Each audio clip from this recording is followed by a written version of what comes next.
aí, pessoal, tudo bem? Começa agora mais um episódio do podcast Música Pra Ver, o espaço no qual musicapavê.com ganha o formato áudio. No episódio de hoje vamos conversar sobre saudade na música, desde a saudade que sentimos ao escutar, quanto um som que é nostálgico por si só, ao remeter a outras décadas, talvez até aquelas que nós, da nossa geração, ou nossas gerações, né, não chegaram a viver.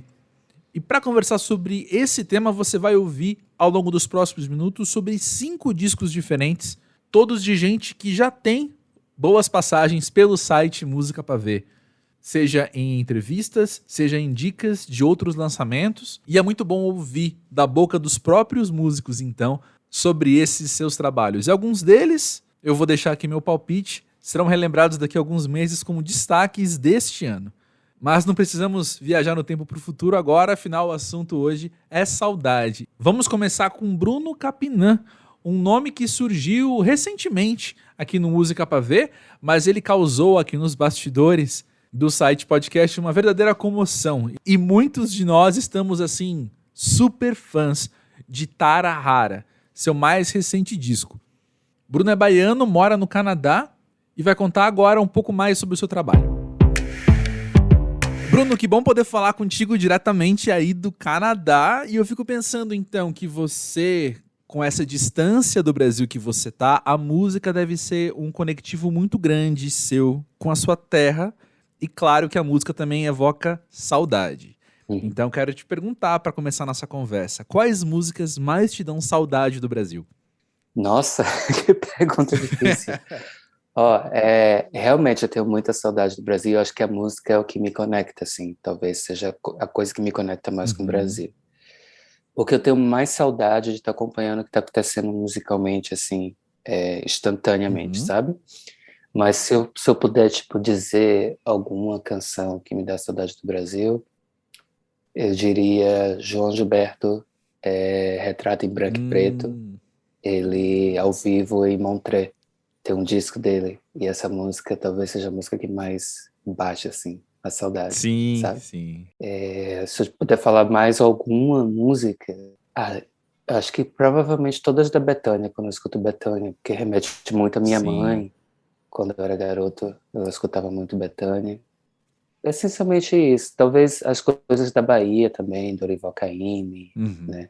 Eu não queria ser muito clichê falar Dorival Caymmi, porque Dorival Caymmi tem essa coisa da saudade da Bahia. Mas eu penso que todos esses grandes que você está citando, né?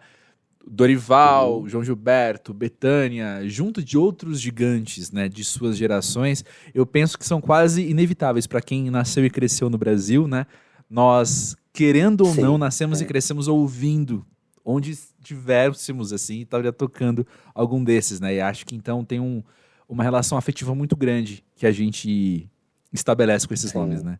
Baiana System também, Baiana System, para falar algo atual, Baiana System que me faz lembrar do Carnaval, tipo 2016, Bloco tipo Navio Pirata. Carnaval em Salvador, Baiana System, Navio Pirata, e a galera toda ali amontoada, e um beijo na boca que me roubaram. Saudade, dá saudade. Saudade do Carnaval. E olha só, tem uma coisa que eu acho muito interessante, assim, a gente poder começar nossa conversa falando de saudade, porque saudade é algo que nós imediatamente ligamos ao passado, né? E quando a gente fala de passado na música, talvez eu esteja viajando um pouco aqui, Bruno, mas me acompanha que eu acho que vai valer a pena. Que eu acho que quando a gente fala de passado na música também, a gente resgata, por exemplo, tradição. O cancioneiro brasileiro, né, assim, é algo que a gente, como eu falei, a gente tem uma relação afetiva, né, e é muito comum, e eu particularmente gosto muito de músicos que sabem resgatar essa tradição. Bom, tô falando de você aqui também. Eu percebo que na tua música tem essa ligação com o passado, essa ligação com a tradição, por que não uma ligação saudosa também, mas você não tira os olhos do presente, você não tira os olhos até do que eu vou chamar de futuro. Essa é minha interpretação quando eu ouço Tara Hara. E aí? Como que é pra você, do lado de dentro, então, de quem faz esse disco, de quem faz esse tipo de música, como é que você absorve o passado? Como é que você absorve tradição e traduz pro hoje? Pois é, eu tenho essa intenção mesmo, é intencional. Eu acho que a gente não pode esquecer de muita coisa do Brasil, principalmente da música, e principalmente nesse momento do Brasil, Uhum. em que muitos artistas estão se americanizando ou intencionalmente se americanizando. Eu Uhum. acho que tanto artistas na esquerda, né, óbvio que na direita nem vou falar sobre, Uhum. mas Justo. eu acho que tem isso, tem muito isso do conceito de venda na música, na indústria, né? Então acaba que os artistas brasileiros estão se americanizando, ao meu ver. Uhum. E na minha música eu tenho essa intenção de fazer do jeito que eu faço, justamente por conta disso, sabe? Um olho no Uhum. futuro, porque a gente não pode deixar que o Brasil, que essas influências regionais também sejam esquecidas. Uhum. Então, em Tarahara tem referências regionais, tem referências do pagode, Uhum. baiano atual, mesmo que ali você não escute, não entenda o que é, Uhum. mas tem isso. Tem referências dos Chinquões, tem referências João Gilbertianas, tem referências de Cátia França, tem muitas referências ali que estão espalhadas no disco como um caldo mesmo, sabe? Uhum. Então não é uma coisa só. Eu acho que isso é importante, fazer algo que não seja uma coisa só. Interessante. Vai um pouco das minhas influências também da Tropicália, só para não esquecer. Eu fui Uhum. muito influenciado, sou muito influenciado pela Tropicália até hoje. Então, Sim, uma é das, uma desta. das coisas da Tropicália é isso, né? A antropofagia. Eu costumo dizer, né, que vivemos uma geração que vem de uma linhagem direta da Tropicália, né? Quando ouvimos a música brasileira Sim. atual, o legado inegavelmente está ali. Eu particularmente sou fã desse movimento, sou fã justamente dessa estética, Uhum. então eu falo isso com bons olhos, sabe? Mas eu quero perguntar pra você, Bruno, você tá me trazendo e eu tô me dando liberdade de tocar nesses assuntos, porque quando eu ouço o seu disco, eu percebo essa intencionalidade. Eu percebo que as coisas Uhum. ali também foram muito bem pensadas antes de ser executadas. Uhum. E é sobre isso que eu quero falar com você. Quando foi que você soube a cara que esse disco Uhum. ia ter? Então, eu soube a cara do disco, mais ou menos baseado na minha intenção e Uhum, nas pessoas que eu escolhi para o disco. Então, a Vivian Kozinski, que produziu, na época ela tinha 17 anos e ela é do universo do trap.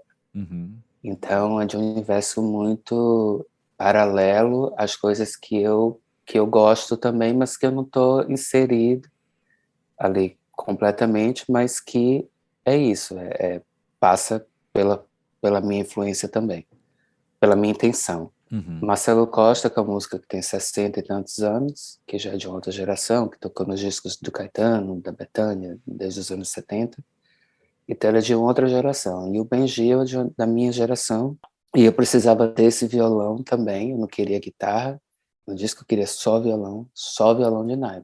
Então, era isso, era esse elemento, o Marcelo, só percussão também, eu não queria bateria, então era mão, né, em uhum, carne, na percussão. A Vivian, com a estética dela, que também produziu e mixou, uhum, então ela tem essa coisa que eu falei antes dos músicos brasileiros ficarem cada vez mais americanizados, ela tem isso também, por conta de ser desse universo da música eletrônica, trazer essas referências do pop americano, mas eu quis misturar justamente esses elementos, essas três pessoas ali para criar a base do disco. E aí eu me guiei justamente na surpresa, no que ia acontecer desse encontro dos três. Então não é que eu não sabia o que ia acontecer, eu intuía que ia acontecer algo diferente, justamente por eu me permitir fazer algo assim, sem muito medo do que ia ser também, né? uhum. Então eu tenho essa intenção e eu já sabia, não completamente, não vou dizer 100%, porque a gente nunca sabe, mas é igual você ter sei lá, ter um filho, né? Ou você adotar uma criança, você adotar um cachorro, você não sabe a personalidade. Então, é um pouco isso. Eu não sabia como é que ia ser a personalidade do disco, mas eu me permiti. Entendi o que você quis dizer. Existe aí uma margem de risco, né, de surpresa, que Uhum. você só descobre quando tá ali no estúdio fazendo as coisas, né? Sim, E sim. eu usei a palavra geração, falei do legado da Tropicália, né? Eu usei a palavra geração e eu Uhum. te inseria. Mas eu queria perguntar de você, como é que você observa os seus? Como é que você observa os seus contemporâneos? Em outras palavras, talvez de um jeito mais palpável, já que eu viajei tanto já hoje nessa entrevista, mas assim, montando uma playlist, quem você acha que tá com você? Olha, Eu acho que Josiara tá comigo, eles conhecem desde o início também. Giovanni Cidreira, Zé Manuel, Manhana, Ana Cláudia Lomelino, né? Uhum. Letrux também, que eles conhecem também há muito tempo. Luana Carvalho. Nossa, eu vou esquecer de alguém. E a pessoa fica puta. Lued também. Lued Luna, Xenia França, Lineker, Felipe Cato, muita amiga minha. Bruno, você está descrevendo o Música pra Ver, seja nos podcasts, seja nas entrevistas, Ah, seja nas é? É playlists. Então, assim, todo legal. ouvinte, leitor, sabe que você está no lugar certo quando a gente fala sobre essas coisas. Pois é, essa é a minha geração. Fala galera do Música Pra Ver, tudo bem? Aqui é o Saudade e vim contar pra vocês que na quarta-feira que vem, dia 29 de junho, sai meu disco novo, que chama Bem-vindo ao Amanhecer. Ele foi um disco composto durante a pandemia, né, como provavelmente todos os discos estão saindo agora, e é um disco sobre a vontade de viver, vontade de voltar para a vida lá fora. Ele é resultado de um encontro depois de um longo tempo sem encontrar a minha banda. E essas músicas que a gente fez juntos, arranjou juntos, sobre a felicidade que a gente estava de se encontrar de novo e projetando encontrar o público de novo, voltar a fazer show. Então é um disco sobre isso, sobre voltar a viver e a vontade dessa volta que a gente está começando a ter agora, né? Com todo cuidado, mas estamos começando a voltar à vida. Eu já lancei 3 singles do álbum, eles já saíram antecipadamente. Um deles tem a participação da Bibi Caetano, que se chama Interação Mente Matéria, e o outro da Lorena Chaves, que se chama O Caminho Que É Em Mim. E na semana que vem sai o disco inteiro, são 10 faixas, e estou muito feliz. É um disco bem mais solar e bem mais dentro ali do caminho do Tim Maia, do Jorge Benjor, coisas que eu venho ouvindo bastante nos últimos tempos. Estou muito feliz e quero convidar vocês também para o show de pré-lançamento do disco, que é na terça-feira, na véspera do lançamento. É isso, gente. Um beijo grande e até já. Esse episódio do podcast chega às vésperas do lançamento de Estrela Acesa, o segundo álbum de Cessa. Com produção de Biel Basile, da banda Alterno, o disco mostra mais do universo poético e melancólico do músico que a gente conheceu em Grandeza, disco de 2019. Cessa é um cara que tem quebrado várias fronteiras e levado o seu som para fora do Brasil, e desta vez não é diferente, afinal, o álbum é lançado nos Estados Unidos também pelo selo Mexican Summer. Cessa, diz aí, quanta saudade você enxerga na sua música? Olha, eu enxergo bastante saudade na minha música. Eu acho que nesse sentido da saudade ser uma memória, algo, né, assim, meio traiçoeiro da mente, que a gente tenta reviver ou completar, mas sempre falta um pedaço, ou a gente inventa um pouquinho, né? Assim, fica muito difícil saber exatamente essa fronteira, assim, do que a gente, né, completa, inventa, aduba, e o que realmente aconteceu, né? E eu acho que essas traduções, assim, de coisas passadas, ou não necessariamente, assim, né, só música antiga, né? Não acho que é exatamente isso, mas sensações, experiências.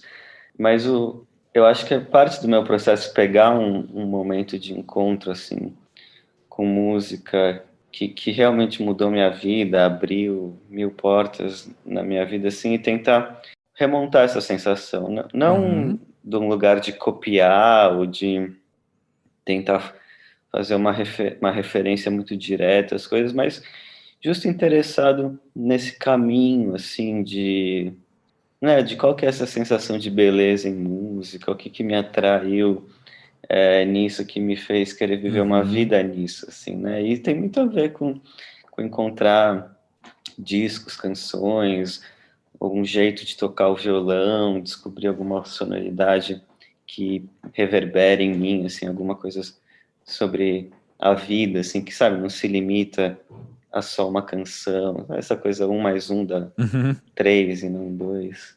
Então, acho que nesse sentido tem bastante de saudade, mas nesse sentido desse interesse do que se perde na tradução, o que se perde entre o momento vivido e e o relembrado, né? Assim, Sim, sim, maravilhoso. Adorei ouvir isso.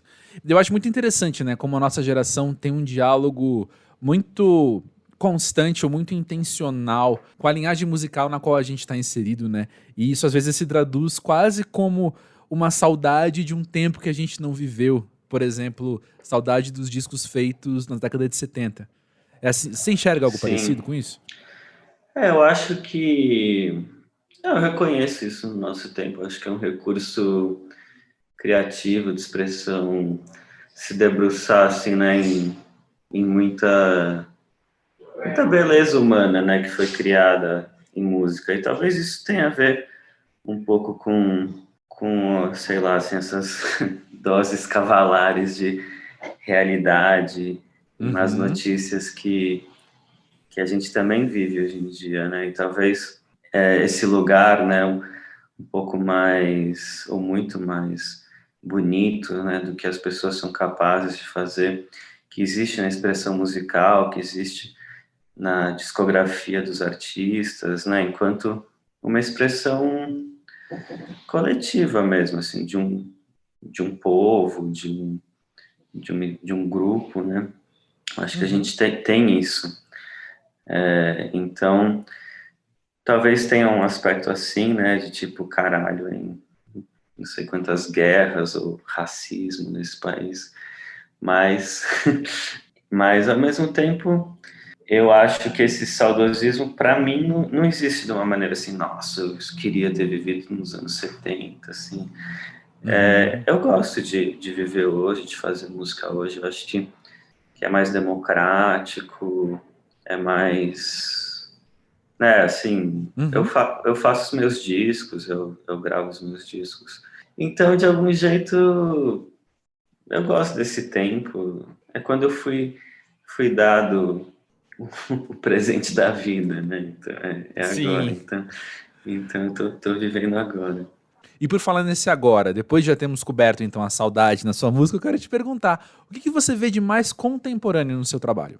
Acho que mais contemporâneo no meu trabalho talvez seja esse aspecto autônomo de produção, de fazer sozinho ou munido de alguns bons amigos e amigas. Uhum. Eu sinto que o meu trabalho é pouco mediado por outras coisas, assim, né? Que talvez em outro tempo tivesse né, assim, mediadores mesmo, né? Produtores, repertório, gravadora, né? Eu sinto que o meu trabalho tem um aspecto meio manual, meio... Eu acabo metendo a mão em todas as etapas, assim, desde onde eu botei o microfone até a letra, a capa. Uhum. Óbvio, né, que com muita gente em volta, assim, com muitas trocas, mas eu acho que as letras, né, talvez... é que é engraçado isso, né, assim, eu reconheço que esse apreço por uma estética de outro tempo tá no meu trabalho, assim, eu gosto mesmo. Uhum. Mas às vezes eu estou fazendo os meus discos e ouvindo algumas coisas ao mesmo tempo, né? Eu ouvi muito arranjo de corda enquanto eu estava Sim. fazendo esse disco novo. E aí você bota um depois do outro e não tem nada a ver, assim, a sonoridade, os espaços, né? Então tem uma coisa assim de hoje, né? Óbvio que tem artistas que são muito bons em assim, desenvolverem sobre meio uma ponta da linguagem, assim, qual que é o ponto mais para frente do desdobramento da estética da música hoje em dia, assim, né? Tem gente que faz muito bem essa viagem. Não é muito, né, a minha viagem. Acho que a minha viagem é um pouco mais de reverência, né, na sonoridade. Mas eu sinto que na letra é uma coisa bem assim do que eu tenho, sabe? É o que eu estou vivendo. Então, se é o que eu estou vivendo, é esse tempo, né? Perfeito.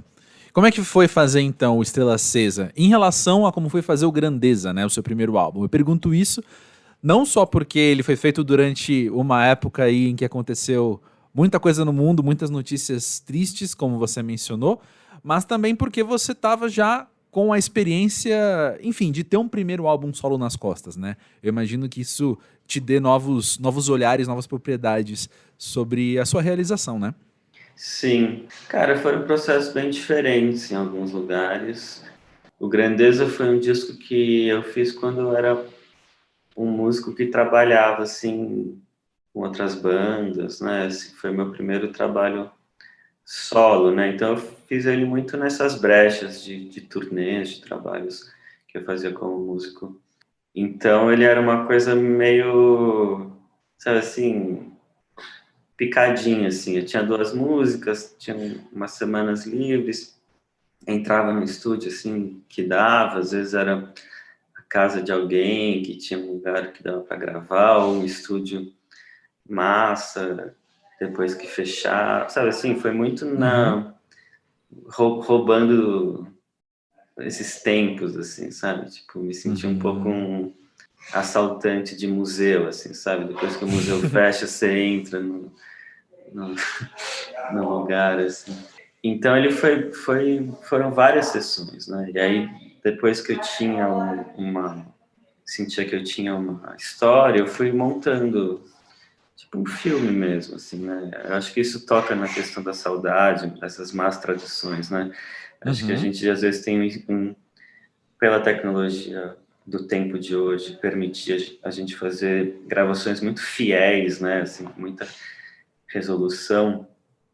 Às vezes as gravações adquirem um tom meio documental, assim, né? Tipo, é isso, é como se a pessoa estivesse tocando aqui na sua frente.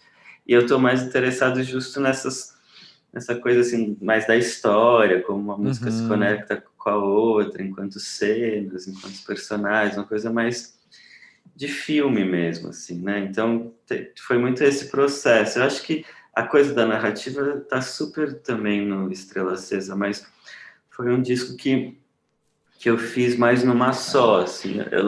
Eu penei, assim, para escrever, para fazer sentido do meu trabalho um pouco nesse, assim, quando bateu a pandemia pesado, assim, eu dei uma rodada, assim, tipo, caralho, sabe, assim, tem o pessoal fazendo a vacina, aí eu tô tocando violão, né, assim, tipo, crises, assim, né, um pouco, mas faz parte, né, acho que tem muito crescimento nisso também. Mas quando eu fechei o repertório, assim, eu meio que engatei e acabei fazendo rápido, assim, eu gravei tudo e mixei em 3 ou 4 meses, porque, por uma questão bem prática, na real, assim, né, hoje em dia você quer lançar um disco em vinil, você precisa ficar um tempão na fila, então a gravadora, a Mexican Summer, né, que tá lançando o próximo disco, falou, César, sem pressão, mas se você quiser lançar o seu disco em 2022, a gente precisa dele logo.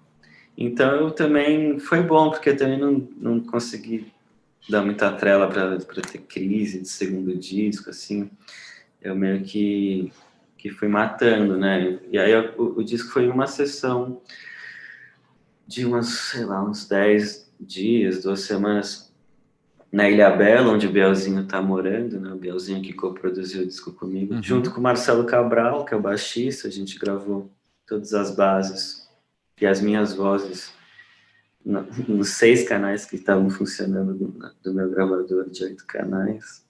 Depois eu gravei cordas, gravei remotamente em Nova York, eu estava aqui só escutando a sessão. E trabalhei muito com 2 arranjadores incríveis, o Simon Hannes e o Alex Schumacher. O Simon é de Nova York e o Alex é de Minsk, na Bielorrússia. Também foi para falar em merdas que os homens caretas que mandam no mundo fazem. O Alex tem sentido algumas das coisas, né, da guerra na Ucrânia. A Bielorrússia é um país muito alinhado com a Rússia, ele acabou se mudando de lá para Polônia no meio dessas gravações. Então, também foi um disco contemporâneo nesse sentido, assim, das tretas. E aí, logo depois que eu já tinha cordas, eu fiz uma sessão com as cantoras em Piracaia, onde a Paloma, que é uma das cantoras, mora. E eu fiz essa sessão, eu e o Biel, com elas também, arranjando junto, tendo as ideias na hora, algumas coisas estavam mais prontas. E depois disso o disco estava meio pronto. Aproveitei que eu estava indo fazer meu primeiro show pós-pandêmico nos Estados Unidos, mixei lá. Então, essa é a história desse disco. Ele foi bem mais papum, assim. O que foi massa. Eu acho que esse tipo de tempo também tem uma coisa que, assim, é um trabalho, né? Assim, eu acho que às vezes eu não sei, né? Tem uma coisa um pouco total, assim, tipo, nossa, eu preciso resolver todas as coisas da minha vida nesse disco, assim. Eu acho que com o tempo, os aprendizados, você vai vendo que a vida do músico, assim, é em discos, né? Então, é mais um capítulo, é mais uma fotografia desse tempo, assim. Xenia França é outra grande favorita entre a equipe do Música Pra Ver e seus leitores e ouvintes, não é?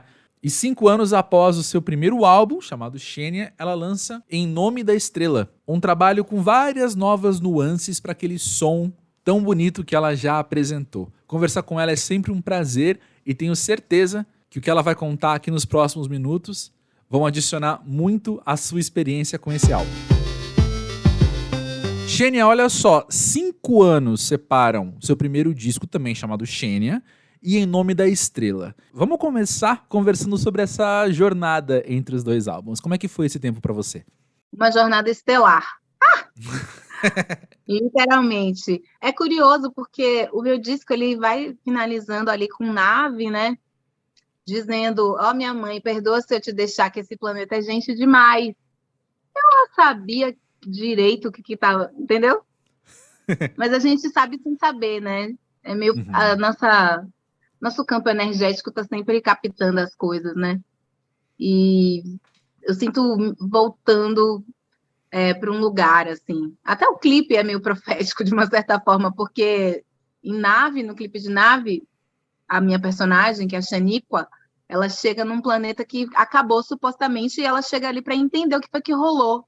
E aí esse lugar é totalmente devastado, não tem nada, e ela fica procurando um vestígio de vida, até que ela encontra uma planta ancestral, e dali ela que vai levando até lá uma floresta, e dali ela recebe um download de quem ela é, o que aconteceu, a que clã ela pertence.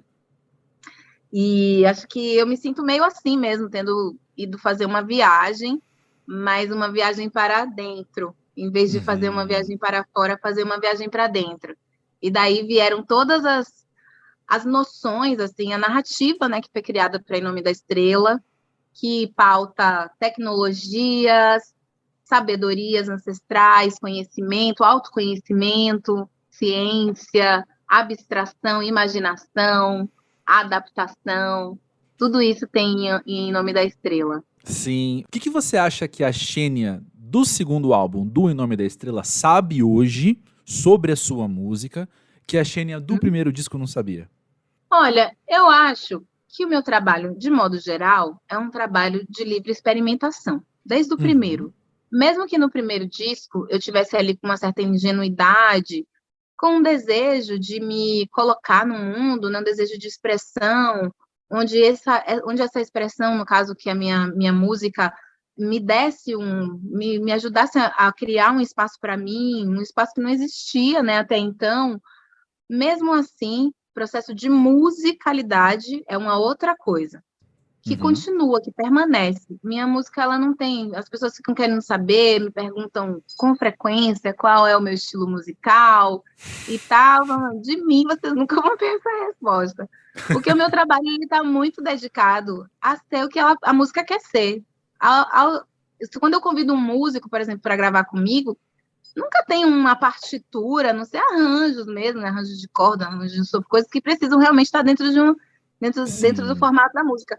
Mas quando eu chamo um músico, eu quero ver ele, no elemento dele, eu quero ver ele criar ali para mim na hora, sabe? Dentro do contexto que a música pede. Então, eu acho que esse disco novo, ele é um processo de evolução mesmo, do meu processo como cantora, como compositora, como produtora. E me sinto muito feliz de ver esse amadurecimento.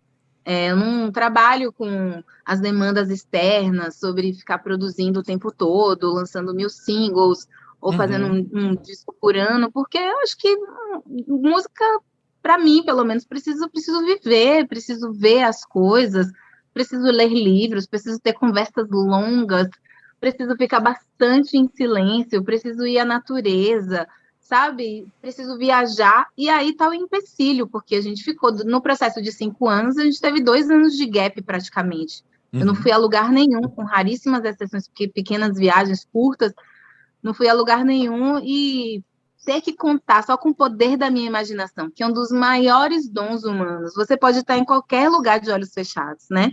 E eu faço muito esse exercício na minha casa. Estou tomando banho, falo, estou onde tomando banho? Estou em Paris, estou na Nigéria, estou em Nova York, sabe? Tipo, eu faço muito esse exercício para também não criar limitações aí no meu processo criativo. Longas conversas ao telefone, longas conversas presenciais com pessoas muito íntimas, foram me ajudando a organizar o que seria o mais sincero nesse momento para expressar num disco novo, que é uma Xênia que acho que pouca gente no primeiro disco teve a oportunidade de conhecer, que é uma Xênia pisciana, super imaginativa, que está sempre relacionando a existência com outras dimensões, com outros planetas, com os confins do universo, com os elementos da natureza, com a espiritualidade. Então, para mim, não tinha como ser outra coisa, porque foi com isso que eu entrei em contato e me aprofundei, porque eu já vinha há muito tempo tentando, né, me descobrir, me proporcionando muitas manifestações de cura, já vivi várias experiências de cura, sempre nessa tentativa de conseguir me compreender melhor, conseguir estar mais encaixada dentro de mim nesse mundo que diz o tempo todo que não, que não, que não, que não, que não. E aí, em termos sonoros, em termos estéticos, a linguagem passa pelo mesmo crivo. São dimensões, tipo, pega uma coisa, se estica ao máximo para ver quantos desdobramentos podem ser criados. E está tudo relacionado, não é só a poesia, não é só a sonoridade, não é só a estética, tudo está junto. E é o meu jeito de fazer, desse jeito. Eu não tenho capacidade alguma de dizer o que é o meu trabalho. Mas acredito que eu estou 1 centímetro mais madura do que o primeiro, provavelmente. Perfeito. Me faz muito sentido quando você disse que as pessoas que ouviram seu primeiro disco não conheciam essa Xênia que está no segundo, porque afinal, se ele veio de processos de autodescobrimento, quer dizer que nem você conhecia direito essa Xênia, né? Exato. Eu estou sempre como eu disse, essa curiosidade me acompanha desde que eu sou criança. Mas por falta de ferramentas, e essas ferramentas, inclusive, foi a própria música que me deu, foi me apresentando pessoas, situações, lugares, que foram abrindo mais a minha cabeça, de sair um pouco da coisa da forma, né? A forma, ela determina muito quem a gente é. Você olha para sua cara e fala, ele é feio, ele é bonito, ele é alto, ele é baixo, ele é branco, ele é preto. Tudo isso limita muito a nossa experiência de vida. Então, no momento que eu me vi sozinha, né, dentro de um apartamento, com todo mundo sozinho, algumas mais, outras menos, mas a solidão, ela é independente da questão da companhia física. Quantas vezes você está em lugares, né, tipo, muita gente, você está se sentindo sozinho. Essa solidão que eu acho que me acometeu durante, por exemplo, a pandemia, é uma solidão que ela já andava comigo há muito tempo. Essa falta de identificação com o meio, a falta de identificação de você olhar para fora e você não se sentir realmente contemplada pelo externo. E aí me veio essa pergunta de o que é isso que você quer tanto do externo? O que é isso que você quer tanto dos outros que você não está dando a você mesma? E aí, boom atrás de boom, assim. E meses de muito, fui até lá embaixo. Foi ruim, mas foi bom. Sim, Foi ruim, mas excelente. É excelente ouvir isso. Você comentou que a sua música é sempre uma livre experimentação. E você comentou que quando você convida os músicos para entrarem no estúdio com você, você quer que eles estejam lá sendo eles. Sim. Acho muito interessante ouvir isso, porque esse disco traz Arthur Verocai e Rico da Laçã, que são dois músicos que talvez nem todo mundo espere encontrar no mesmo álbum, né? Sim, é incrível. E é incrível porque não foi de propósito, porque foram as músicas que pediram essas pessoas. Rico, especificamente, e foi uma busca mesmo. Eu já queria há muito tempo trabalhar com ele. Ele é uma pessoa mais reclusa, né? Eu entendo o Rico, assim, eu gosto muito dele, gosto da maneira como ele se posiciona no mundo, eu gosto como ele escreve, o nível estético da parada dele é muito, muito chique, assim, eu adoro ele. Acho que ele é um dos melhores um dos melhores artistas. Eu vou ampliar, porque ele tem muita coisa para oferecer para esse mundo ainda. Ele é um dos melhores artistas da minha geração, assim, eu acho ele muito chique e criativo, enfim. E aí eu estava pensando em pessoas que naqueles momentos pareciam que tinham que ser aquelas pessoas, e aí, tá, um dia eu falei, mano, Rico tem mais a ver. Porque no processo de ampliar a visão sobre o que significa a cura, parar de dar poder aos outros, parar de pegar nossas potências e ficar distribuindo para os outros, você pegar aquele, sabe, sobrou aquela chama bem baixinha, você falou, vou cuidar disso aqui. Aí quando ele trouxe a rima, eu falei, gente, só podia ser ele. Porque uma pessoa que foi uma fênix, né? Ele viveu um processo inacreditável e voltou assim como, tipo, uma oitava da versão dele muito incrível. E Verocai foi Ânimos, assim, que já veio exatamente como ela era, e falava assim, mas tem um arranjo aqui, tem um arranjo.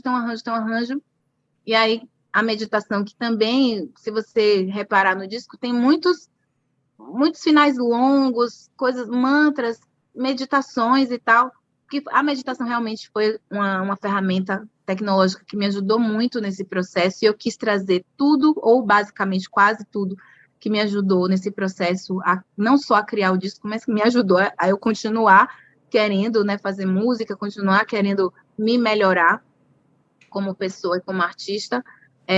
Um dia eu estava numa meditação, e aí veio esse nome, assim, podia ter vindo vários nomes, mas esse nome é Arthur Verocai. Tipo, e eu falei assim, mas gente, que ousadia, eu não sei nem como é que faz para falar com Arthur Verocai. Mas era para ser tanto, que foi tudo muito simples, foi muito fácil.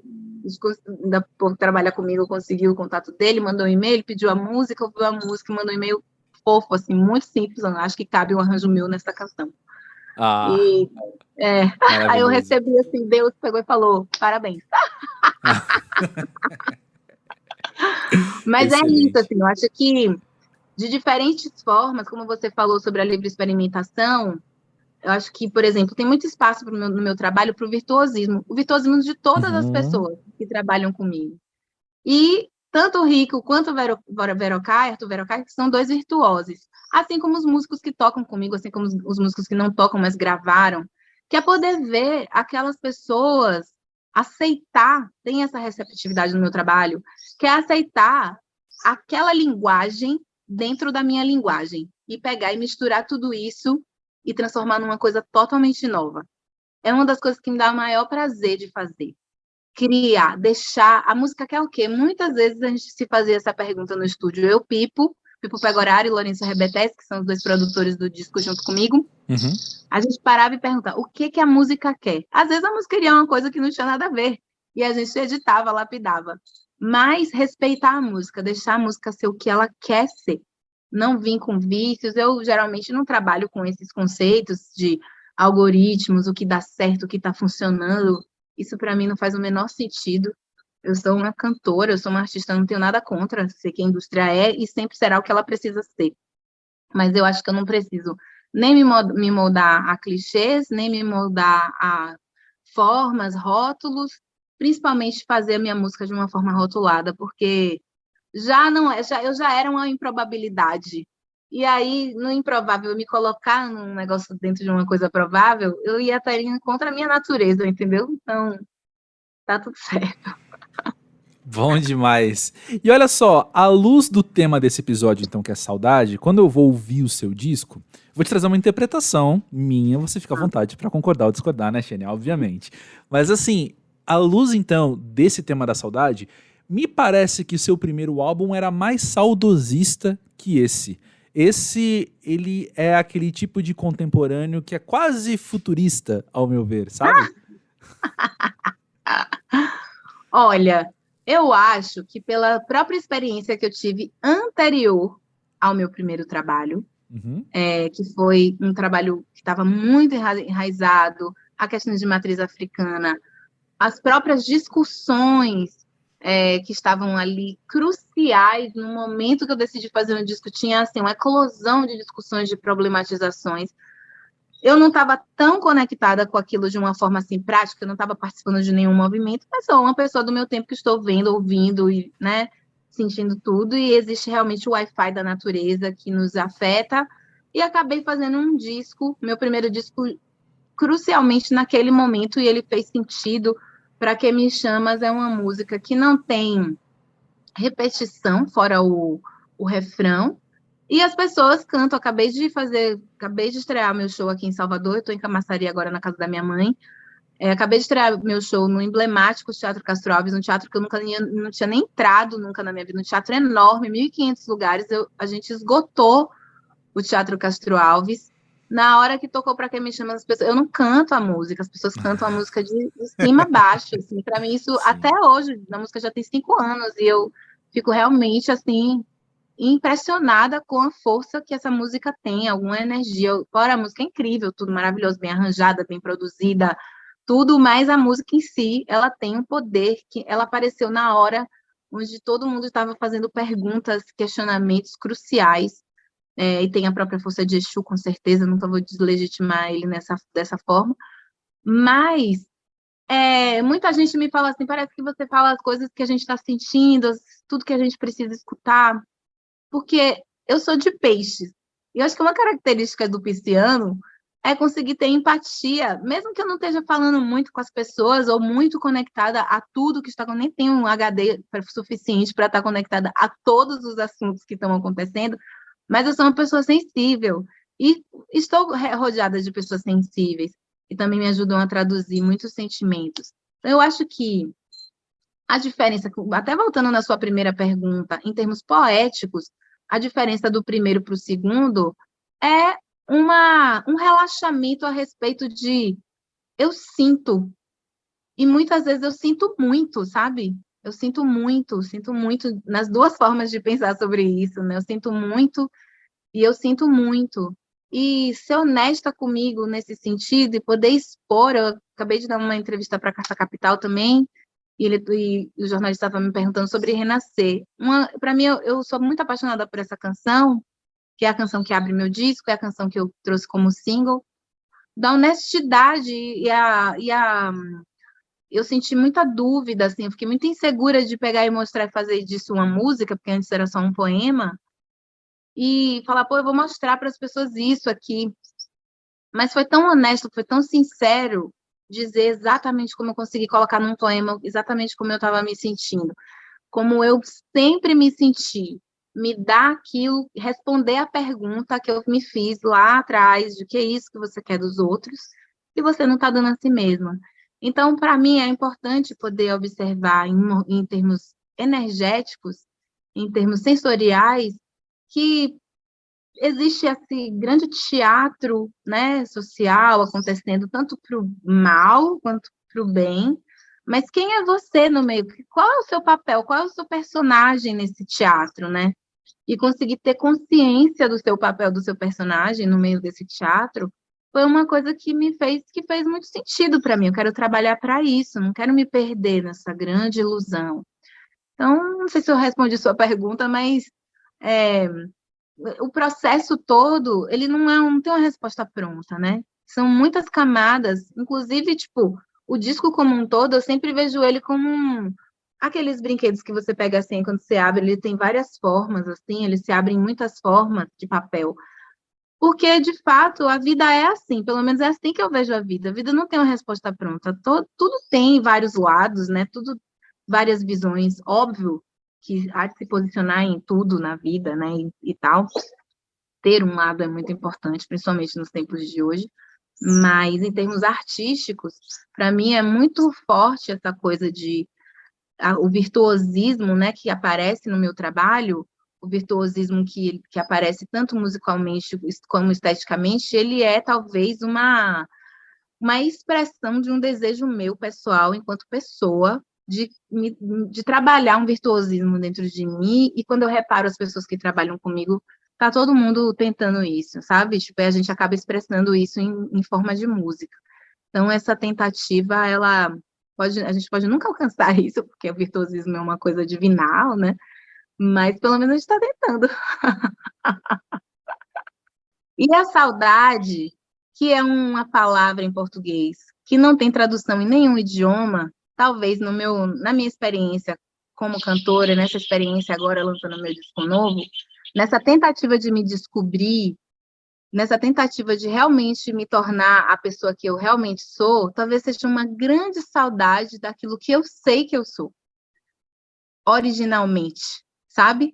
É tentar me lembrar diariamente ou a todo momento que eu conseguir me lembrar quem eu realmente sou. Então, a saudade, de fato, para mim, representa isso, representa eu realmente tentar me lembrar dessa grande fonte da qual eu sei que eu faço parte, dessa inteligência que me anima você, anima todo mundo que está assistindo esse podcast, anima tudo que vive, a gente lembrar que a gente faz parte de algo muito especial, de algo muito inteligente, que essa inteligência está dentro da gente. E isso, para mim, é saudade. E outro lançamento muito esperado para todo aquele que acompanha a música independente no Brasil é Mil Coisas Invisíveis, o segundo álbum solo de Tim Bernardes, que nós conhecemos na banda Alterno. Assim como Recomeçar, esse é um disco plenamente maravilhoso, assim, que você escuta e quer você esteja pensando, quer você esteja sentindo, ou os dois, né? Você é instantaneamente maravilhado. Antes de embarcar para os Estados Unidos para uma turnê com a banda Fleet Foxes, Tim sentou comigo, Thaís Ferreira e Nuno Nunes para conversar sobre esse lançamento. Tim, Mil Coisas Invisíveis. Tem muita coisa já a partir do título, né? Ele já chega carregando muito significado. Minha primeira pergunta para você é como é que foi entender sobre o que cantar no seu segundo disco? Então, na verdade, o processo é quase inverso, né? Desde que eu fiz o Atrás Além, eu tô sempre tentando compor músicas que eu goste. No caso do Atrás Além é um caso raro, na verdade, porque em algum momento ali no começo das músicas, eu entendi um assunto e falei, caramba, é sobre isso o disco. E comecei a compor meio pensando em um disco, mas isso é raro. Então, normalmente é assim, eu tô sentindo alguma coisa, eu tive uma ideia legal de uma música, eu tô refletindo um negócio ou um sentimento, e eu vou fazendo as músicas e meio guardando. Músicas que eu gosto e revisitando elas de tempos em tempos para ver se eu sigo gostando, sabe? Então, quando entrou 2020, eu já sabia que eu tinha, desde lá de 2018, mais ou menos, estava colecionando algumas canções que eu gostava bastante, que eu sentia que, essas músicas vão compor um disco solo meu, porque o último foi do Terno, o próximo faz sentido ser solo, e essas são músicas que, tirando um caso ou outro, muito extremo de, não, essa música com certeza é pro Terno, normalmente elas podem ser, eu posso dar roupagens para cada um dos projetos, né? Então, quando entrou 2020, a gente se permitiu dar uma pausa e eu pensei, bom, eu vou gravar no ano que vem. E eu comecei a olhar essas músicas que eu tinha, ver se tinham ordens, se elas tinham assuntos que se relacionavam ou não, porque o Recomeçar, de alguma forma, também é um caso meio à parte, porque as músicas que eu tinha juntado eram justamente músicas muito íntimas, de sentimento, de amor, de românticas. Então, alguma hora eu entendi, olhando aquele repertório, de não, elas são parecidas e eu vou deixá-las ainda mais misturadas lá no Recomeçar, né? Então, nesse disco eu tinha a sensação, bom, os últimos discos foram mais temáticos e conceituais, eu quero fazer um disco que seja um pouco mais eclético, um disco de canções, como eu já fiz outros e como é a maioria dos discos do mundo e que a gente gosta de ouvir. E aí, quando eu comecei a juntar essas músicas em 2020, que eu fui entendendo que elas tinham alguns elos em comum, e comecei a enxergar meio que eram essas coisas, as Mil Coisas Invisíveis, e em 2020 compus mais umas 3, 4, 5 músicas que substituíram outras do repertório, e acho que aí sim amarraram o disco como uma coisa muito mais coesa e com unidade do que eu até imaginava no começo de que teria. Então, eu acho que iniciar o disco com Nascer, Viver, Morrer e Fases, por exemplo, que eram canções que eu compus em 2020, endereça o disco para um lado. Se eu quisesse, eu poderia fazer uma abordagem de ordem ou de alguma seleção de repertório que poderia ser um disco mais romântico, um disco mais filosófico. E ele acabou que eu fui enxergando, muito por causa também do momento que estava vivendo em 2020, um ângulo dessas canções e reforcei e trabalhei em cima disso, o título, capa, coisas assim.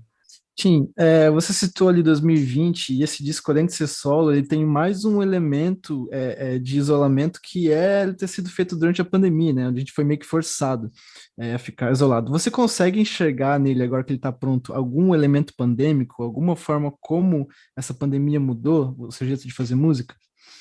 Acho que influenciou de um monte de maneiras, assim, sim.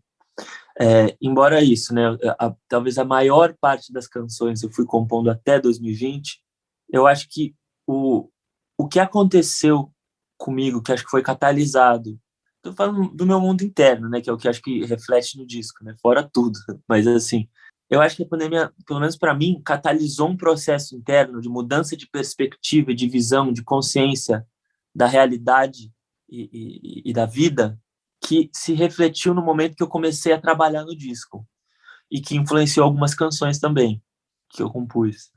Então, assim, tem esse lado que eu acho que a minha cosmovisão foi impactada e o disco é muito sobre isso. Então, nesse sentido, sim, é quase como se o diretor artístico desse disco, o Tim diretor artístico, já é o Tim na pandemia, entendeu? Mesmo que o Tim compositor da maioria das músicas tenha sido de antes.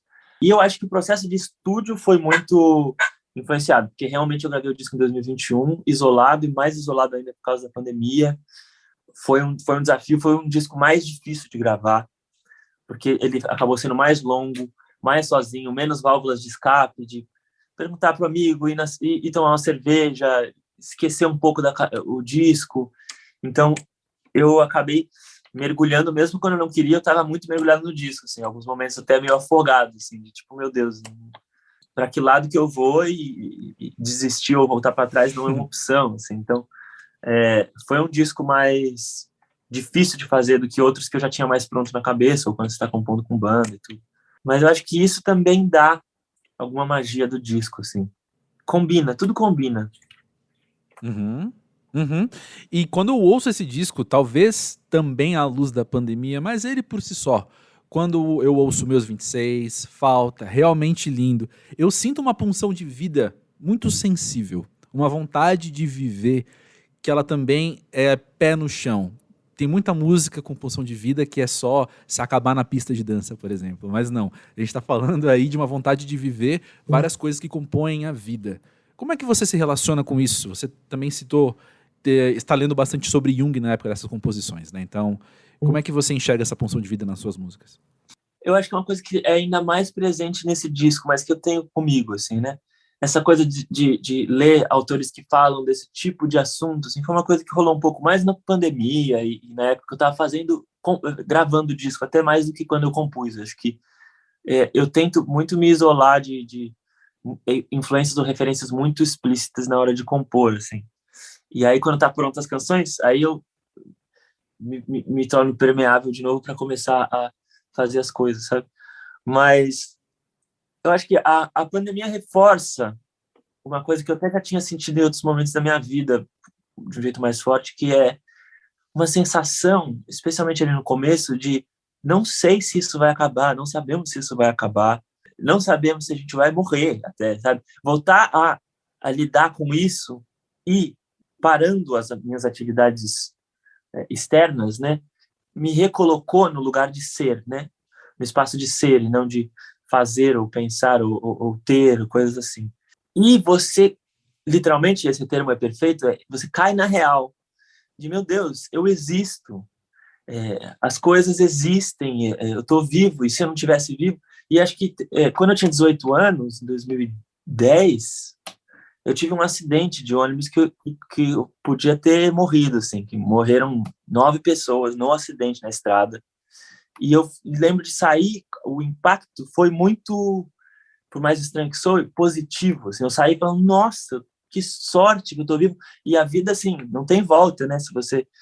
E a vida é fantástica, de fato, assim, uma coisa milagrosa, uma coisa muito louca. A gente não consegue explicar, né, o que é a vida. Então, eu acho que a pandemia me voltou um pouco, me deu um flashback dessa viagem de tipo, nossa, a vida existe, sabe?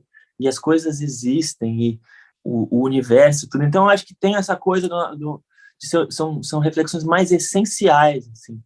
E a pulsão de vida tá nisso, assim, de tipo, é milagroso, estamos aqui, a coisa existe, e mesmo com todas as coisas difíceis e tristes, essas coisas existem também, então é chocante que exista alguma coisa e não nada, por exemplo, sabe? Por quê? Entendeu? Então é isso. Sim, chegando assim nesse ponto da sua carreira, quais são as referências que te trouxeram até esse momento e quais foram, assim, a base desse trabalho também? O que te influenciou? Eu acho que tem uma coisa com a música, por exemplo, Realmente Lindo, quando eu fiz, que foi uma música curiosa, assim. Algumas músicas que eu faço meio sem pensar, depois eu vou ver, elas são muitas vezes meio reveladoras, porque é como se uma outra instância em mim estivesse fazendo, assim, né? Que nem sonho, que você depois vai analisar e você repara coisas curiosas, assim, né? E o Realmente Lindo, depois eu fui lembrar que foi uma música que eu fiz quando eu estava no momento de me lançar solo, de ir morar sozinho, um momento realmente de independência, assim, de quase um nascimento como um indivíduo, depois de ser banda, família, sabe, assim, de emancipação, assim. E ali eu sinto que alguns elementos aparecem também por acaso, mas claro que não é por acaso, por inconsciente, eu acho, mas a novidade chegou, que acho que depois eu fiquei relacionando com a novidade do Gil, por exemplo, ou a saudade já foi embora e com Chega de Saudade, coisa assim. E eu acho que pareceu, quando eu olhei de novo essa música, quase uma colação de grau e um agradecimento às coisas que foram as minhas influências musicalmente e poder ser, de fato, assumir que eu já sou alguém, assim, sabe, assim, que vou seguir sempre tendo referências e me inspirando e tendo as inspirações, mas que, de alguma forma, essas inspirações conseguiram me formar. Então, eu sou algo formado, assim, né? Então, acho que nesse disco eu já... o Atrás da Lei também acho que já estava sentindo assim. Como as referências, elas se misturaram já numa coisa... Numa mistura homogênea minha já. Mas, assim, as coisas que estão na minha base e que foram resultar nisso, e que acho que em alguns momentos ao longo da carreira do Terno elas estavam mais explícitas, e vira e mexe, hoje em dia não tenho também nenhum problema em ter momentos explicitamente referenciais a isso ou aquilo, né? Mas eu acho que o que me marcou muito, se for pensar na essência das coisas, é o tropicalismo, entrando pela porta dos Mutantes. Acho que pelos Mutantes, o rock and roll, a abordagem, a revisitação indie aos Mutantes e o indie entrando pela porta dos Mutantes para o tropicalismo, para a música dos anos 60 e para os Beatles e para a invasão inglesa sessentista, o tipo de jeito visceral que o rock do começo do final dos anos 60 tinha, de uma coisa de... São músicos, sabe? Músicos mesmo, antes de ser a pose e de tudo. São grandes músicos que cantam com tudo, assim, sabe?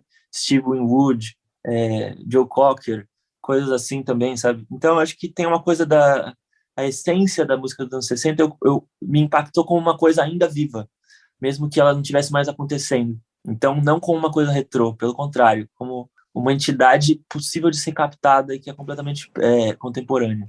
Perfeito. Eu vou querer voltar a esse assunto novamente já já, mas antes eu quero trazer aqui a balada de Tim Bernardes à luz, porque eu acho muito interessante como você não tem um disco chamado Tim Bernardes, mas agora você tem uma música chamada A Balada de Tim Bernardes. E como é que foi incluir essa música no repertório, saber que ela existia dessa forma e dar esse nome para ela? Essa música, ela, assim como algumas outras músicas do disco, são uma leva de canções que eu fiz em algum momento ali, também nesse caminho de 2018, 2019 ali. São canções que eu até ficavam em aberto, porque eram canções muito de fluxo, assim, de tudo que eu ia pensando, eu ia colocando e a coisa foi se encaixando, então de letras longas. Tem umas 3, 4 músicas que são assim nesse disco. E a balada tinha essa coisa, assim, de... abriu um portal nessa música de um jeito de ficar colocando reflexões, assim, sabe? Na balada era isso, de uma música que eu fui colocando muitas reflexões e que cabia nessa vibe dela, desde coisas muito profundas a coisas da existência, a coisas muito pessoais, a besteiras meio cômicas, a coisas meio quase tristes. E elas foram se misturando, em algum momento eu achei esse refrão também, e não sei direito, em algum momento eu achei que ela era mais pessoal do que outras, que a pessoa pode achar que é pessoal ou não, sabe, assim. Essa tinha uma coisa da brincadeira, um jeito muito próprio, assim, uma canção que eu fiz quase para mim, assim, meio que mostra os meus 2 lados, assim, ou os meus 1000 lados, sei lá. E aí acho que alguma hora eu teve essa coisa de brincar também com uma... Eu já fui também engolido pela cultura pop, não sou só eu mais, eu sou a minha persona, sabe? Então acho que esse da balada de John e Yoko, o sonho de Bob Dylan, não sei o que lá, então me incorporar também na cultura pop brasileira, brincar com isso, né? E vamos nessa. Perfeito, muito legal. Você estava falando agora dessa coisa que não é necessariamente retrô na sua música, mas de referências que são o que eu vou chamar de atemporais, talvez. E eu acho que aí você começa a explicar por que nós, daqui do Música Pra Ver, sabíamos que você era a capa do episódio do podcast sobre saudade. Porque eu acho que tem uma coisa aí na sua música de uma saudade de um tempo que a gente não viveu, mas também, o Nuno estava até comentando comigo agora, antes de você entrar aqui na gravação, que as suas músicas às vezes lembram outras pessoas que a gente tem saudade e tem gente que gostaria que você pagasse a terapia das pessoas, né, Nuno? Eu vi uma campanha na internet das pessoas pedindo para que você pague o psicólogo delas, né? Mas também depois que saíram as músicas que jogam para cima, também falando, Tim, você me salvou, você conseguiu. Então... Não, era muito engraçado na live. Ontem eu fiquei vendo as pessoas reagindo ao vivo do disco, assim, e como o brasileiro assim, vai do 0 ao 100 e volta, tipo assim, meu Deus, vou me matar. Aí depois assim, nunca fui triste. Tipo, mudar a música assim. É impressionante. Perfeito. Mas conta pra gente, Tim, o que tem de saudade no seu som? Eu acho que a saudade é um sentimento que você sente no presente, né? Ele é um sentimento. E ele é uma sensação, assim, uma nostalgia. E é engraçado, tipo assim, pode ser cômica, aquela coisa de saudades do que a gente não viveu, ou saudades do que eu nem vivi lá atrás, ou do que a gente ainda vai viver, não sei o quê. Mas esses são sentimentos realmente que existem, né? E a gente é acostumado a ver o tempo como uma coisa linear, mas isso é uma percepção cerebral nossa. Assim. Eu acredito que as coisas são bem mais loucas do que a gente pode perceber. E eu acho que tem algo de bonito, quase como se a gente pertencesse a esse lugar que a saudade aponta para, sabe? Assim, é como se um lar que... E é curioso, né, que se realmente seja uma palavra que aparece no português, assim, você vai achar coisas assim em algumas paradas do Fernando Pessoa, é uma sensação, assim, que tem um verso em Esse Ar, que nem é uma música que é exatamente sobre saudade, mas que fala isso, restos de um amor profundo, quase como se a existência, quase que o Big Bang fosse o amor total, quase que uma saudade de quando a gente foi sabe assim? Então, existe uma saudade metafísica na parada e que se manifesta, pode, às vezes, conseguir existir uma coisa amorosa, alguém que viajou, mas isso é só o jeito que a coisa que o arquétipo se manifesta, eu acho. E esse foi mais um episódio, então, do podcast Música Pra Ver. No musicapavê.com, na aba podcast, você encontra uma página deste episódio onde você pode escutar as músicas que foram mencionadas aqui. O podcast é uma produção independente feita pela equipe Música Pra Ver. Participaram deste episódio Nuno Nunes, Thaís Ferreira e eu, André Felipe de Medeiros. A trilha sonora é do sempre saudoso Cientista Perdido. Vejo você na próxima, até lá!